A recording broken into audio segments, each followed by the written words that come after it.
Into this battle of death and despair came the United States in the spring of 1917. Despite President Woodrow Wilson's promise that the U.S. could stay neutral.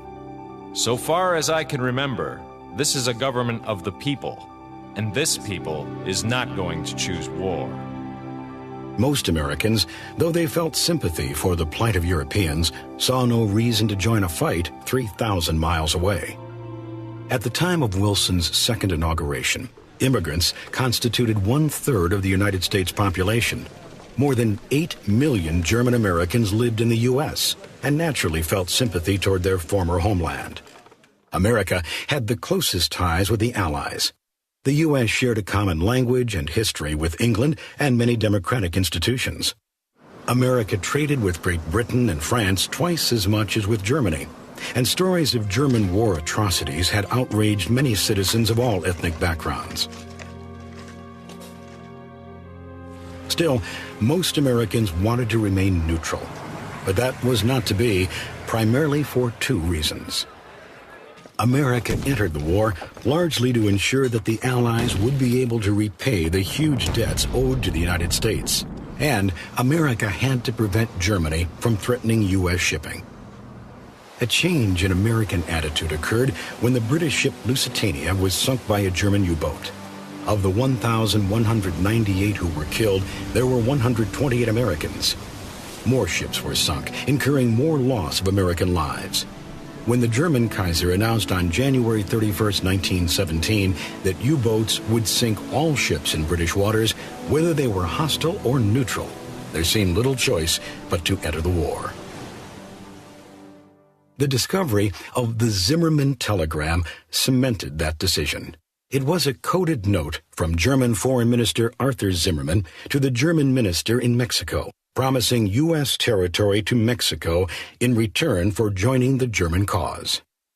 We make Mexico a proposal or alliance on the following basis: make war together, make peace together, generous financial support, and an understanding on our part that Mexico is to reconquer the lost territory in Texas, New Mexico, and Arizona.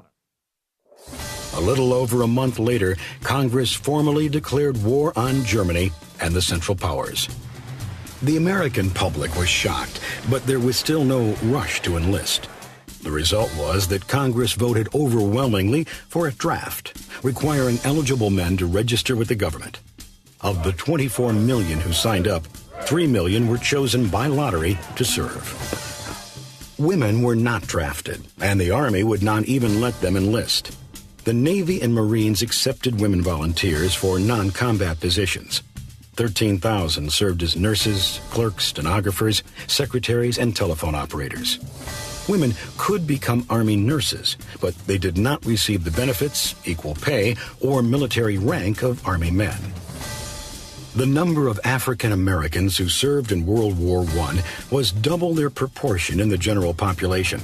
African American soldiers were segregated into separate units and living quarters, and were not allowed to join the Navy or the Marines. For the first time in history, some African Americans were trained to be Army officers, though they were only allowed to be in charge of African American troops. The renowned all-African American 369th Infantry Regiment, dubbed the Harlem Hellfighters, saw more continuous duty on the front lines than any other American regiment. 2 of the 369th soldiers were the first Americans ever to receive the French military honor, the Cross of War.